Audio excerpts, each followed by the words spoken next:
आप सबको नमस्कार।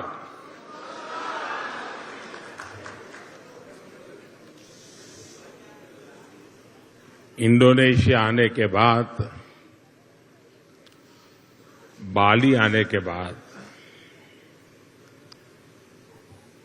हर हिंदुस्तानी को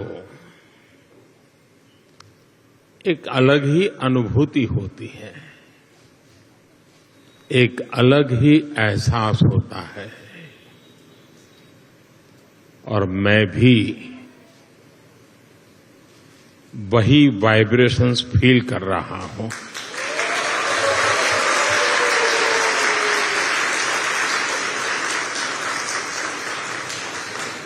जिस जगह के साथ भारत का हजारों वर्षों का रिश्ता रहा हो और जिसके बारे में सुनते रहते हो कि हजारों साल में अनेक पीढ़ियां आई चली गई, लेकिन उस परंपरा को कभी ओझल नहीं होने दिया। हजारों साल से उस परंपरा को जीना, पीढ़ी दर पीढ़ी उस परंपरा को जानना और हर पल उस परंपरा से जुड़े रहना, वहां के लोग, उस धरती एक अलग ही आनंद देती है, अलग ही आनंद की अनुभूति कराती है। आप कल्पना कर सकते हैं,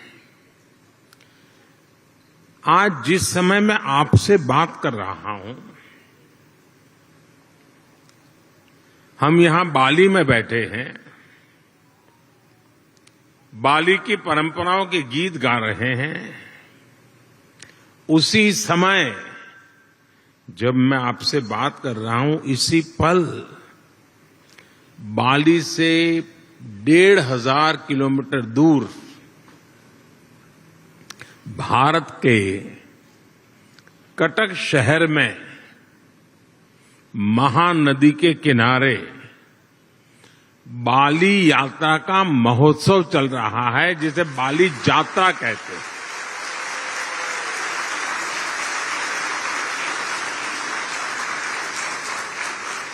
और ये बाली यात्रा है क्या?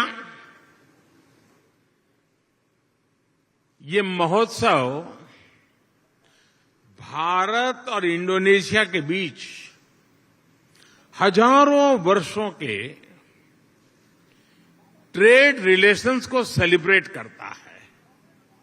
इंडोनेशिया के लोग इस बार की बाली यात्रा के फोटो इंटरनेट पर देखेंगे तो उन्हें वाकई गर्व होगा, आनंद होगा, उत्साह से भर जाएंगे।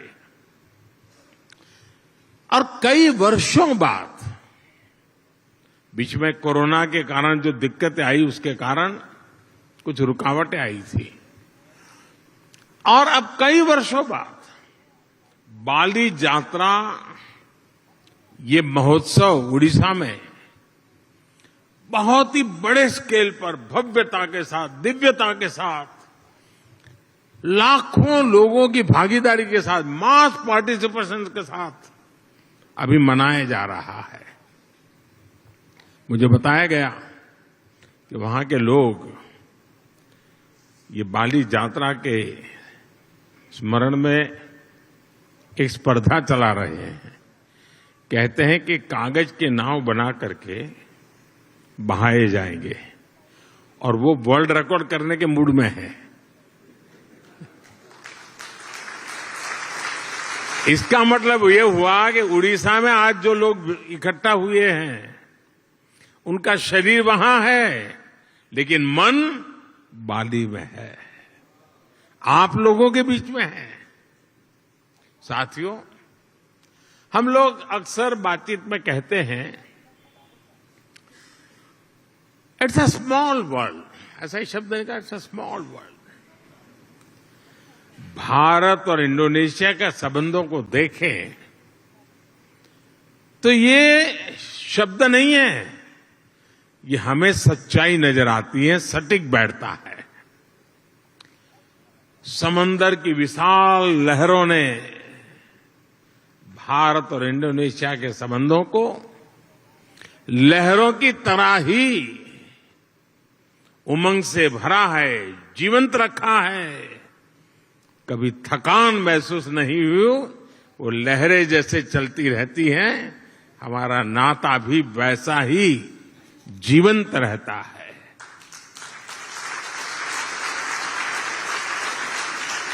एक समय था जब कलिंग, मेदांग जैसे साम्राज्यों के माध्यम से भारत का दर्शन, भारत की संस्कृति इंडोनेशिया की धरती तक पहुंची। आज एक ये समय है जब भारत और इंडोनेशिया 21वीं सदी में विकास के लिए एक दूसरे के साथ कंधे से कंधा मिलाकर काम कर रहे हैं। इंडोनेशिया की जमीन ने भारत से आए हुए लोगों को प्यार से एक्सेप्ट किया, उन्हें अपने समाज में सम्मिलित किया। इसी वजह से आज आप सभी इंडोनेशिया के विकास और समृद्धि में अपना योगदान दे रहे हैं। हमारे बहुत सिंधी परिवार यहां रहते हैं और भारत से आए हुए हमारे सिंधी परिवार के भाई बहनों ने यहां के टेक्सटाइल सेक्टर में, स्पोर्ट्स गुड सेक्टर में, इतना ही नहीं, फिल्म और टीवी इंडस्ट्री में भी काफी कुछ कंट्रीब्यूट किया है। गुजरात से जुड़े हुए काफी लोग यहां हैं। जेम्स, डायमंड्स, माइंस, इवन खेती, किसानी, उसमें भी वो लोग नजर आते हैं। भारत से आए हुए engineers, chartered accountants, professionals Indonesia के विकास के सहयात्री बने हुए हैं। कितने ही तमिल भाषी कलाकार यहां की संस्कृति, यहां के आर्ट्स को और समृद्ध करने में अपना योगदान दे रहे हैं।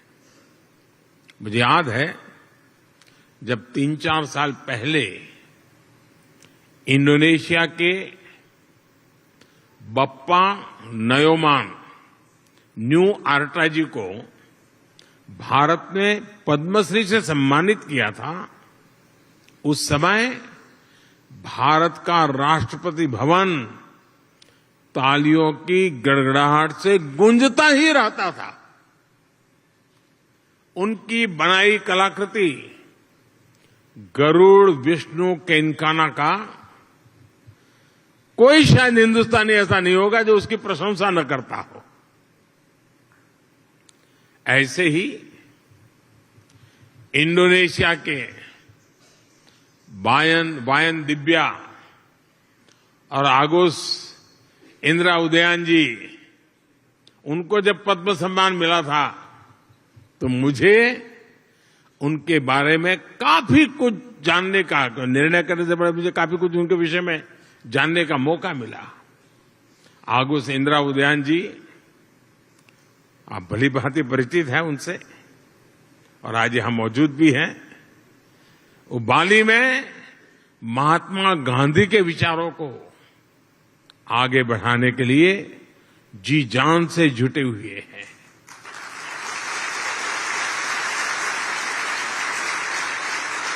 मैंने कहीं उनका एक इंटरव्यू देखा था, उसमें वो कह रहे थे कि भारत की सबसे बड़ी विशेषता अतिथि देवो भव की है।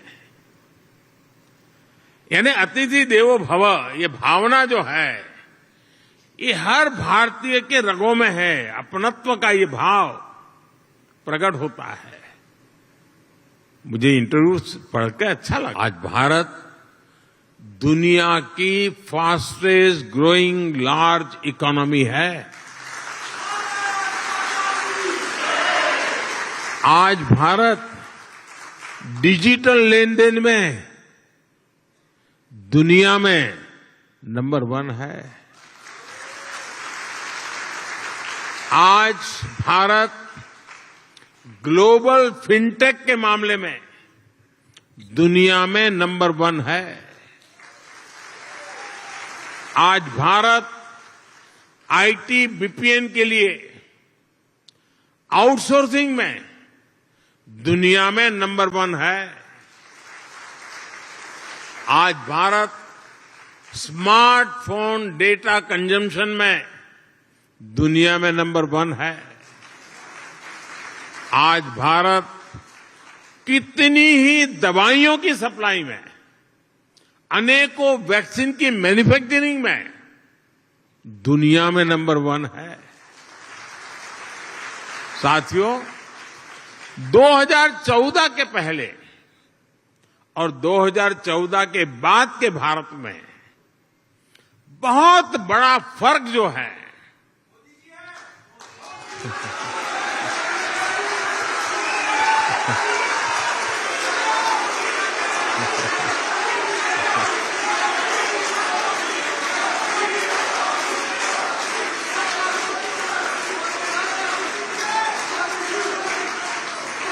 वो जो बहुत बड़ा फर्क है वो मोदी नहीं है, वो बहुत बड़ा फर्क है स्पीड और स्केल में। आज भारत अभूतपूर्व स्पीड पर काम कर रहा है और अप्रत्याशित स्केल पर काम कर रहा है। अब भारत छोटा सोचता ही नहीं है।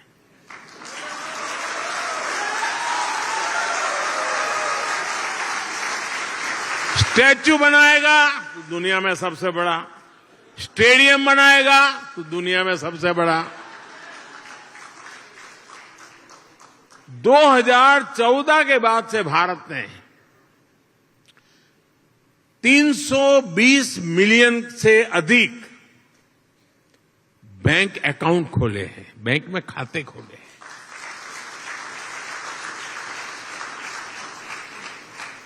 इसका मतलब ये हुआ कि अमेरिका की कुल जनसंख्या जितनी है उतने हमने बैंक खाते खोले हैं।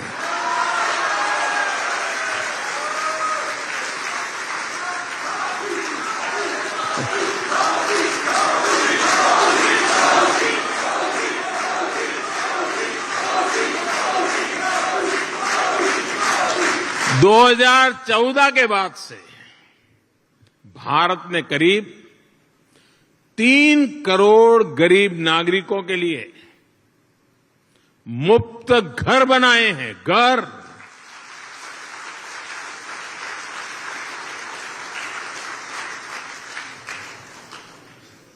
और घर ऐसे नहीं बनता है, जब घर मिल जाता है ना तो इंसान रातों रात लखपति बन जाता है। और जब मैं 3 करोड़ घर की बात करता हूं, इसका मतलब क्या है?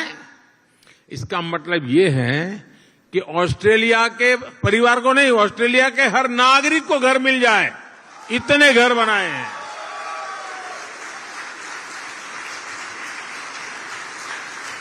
पिछले 7-8 साल में भारत ने 55,000 किलोमीटर 55,000 किलोमीटर नेशनल हाईवे बनाए हैं। यानी स्केल बता रहा हूं मैं, पूरी धरती के लगभग 1.5 चक्कर लगाने के बराबर है।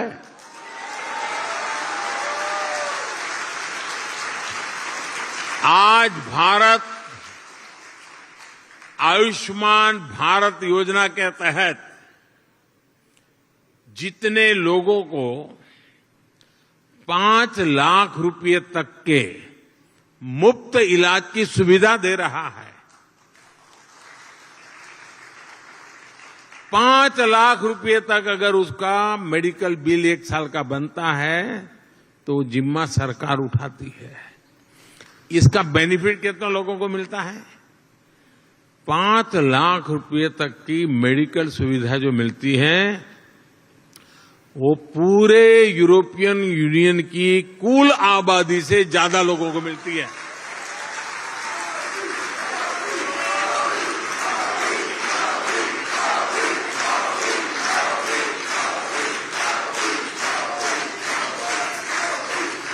कोरोना काल में भारत ने जितनी वैक्सीन डोज अपने नागरिकों को लगाई और मुफ्त में लगाई, वो जो वैक्सीन डोज है ना, उसकी अगर मैं संख्या का हिसाब लगाऊं तो अमेरिका और यूरोपियन यूनियन उन दोनों की कुल आबादी जो है उससे 2.5 गुना ज्यादा डोज हमने हिंदुस्तान में लगाए।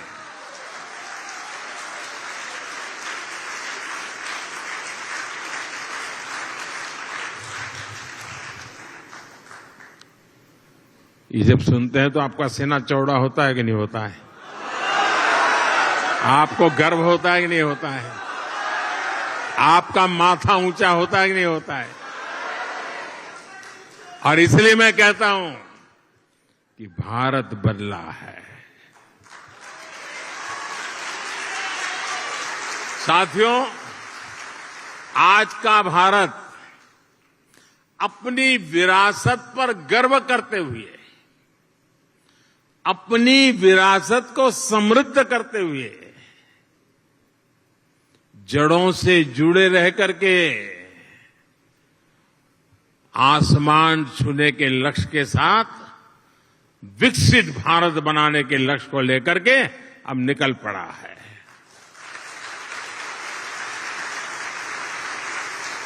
लेकिन भारत का ये लक्ष्य सिर्फ अपने लिए नहीं है। हम स्वार्थी लोग नहीं, हमारे संस्कार नहीं है। 21वीं सदी में आज विश्व की भारत से अपेक्षाएं हैं, जो आशाएं हैं, भारत उसे अपनी एक जिम्मेवारी समझता है, एक दायित्व के रूप में देखता है और हम दुनिया की भलाई के लिए अपने आप को आगे बढ़ाने के लिए मक्कम है, संकल्पबद्ध है।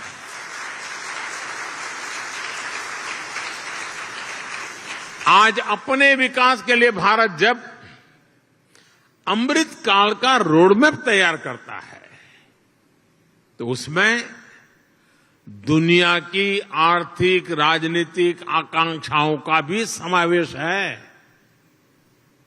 आज जब भारत आत्मनिर्भर भारत का विजन सामने रखता है तो उसमें ग्लोबल गुड की भावना भी समाहित है। रिन्यूएबल एनर्जी के क्षेत्र में भारत ने वन सन, वन वर्ल्ड, वन ग्रिड का मंत्र दिया है।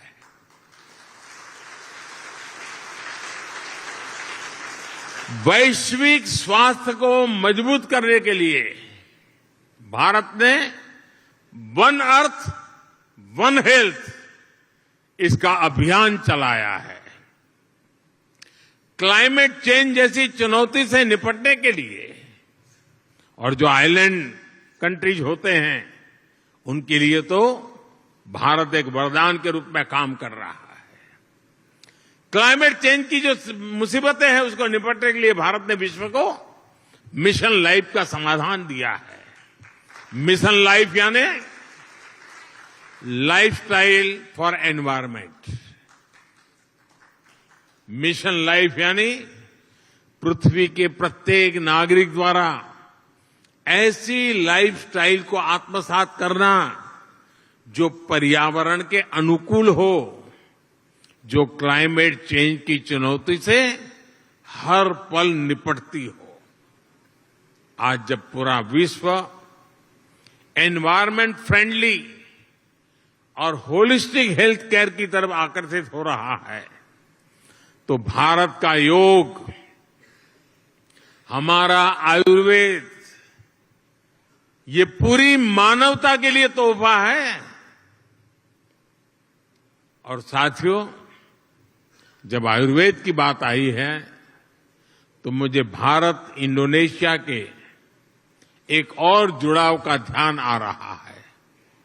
मुझे याद है जब मैं गुजरात का मुख्यमंत्री था तो गुजरात आयुर्वेदिक यूनिवर्सिटी और यहां की यूनिवर्सिटीज हिंदू इंडोनेशिया इसके बीच समझौता हुआ था। मुझे खुशी है कि इसके कुछ ही वर्ष बाद यहां की इस यूनिवर्सिटी में आयुर्वेद हॉस्पिटल की भी स्थापना हुई। इन खबर चैनल को सब्सक्राइब करें।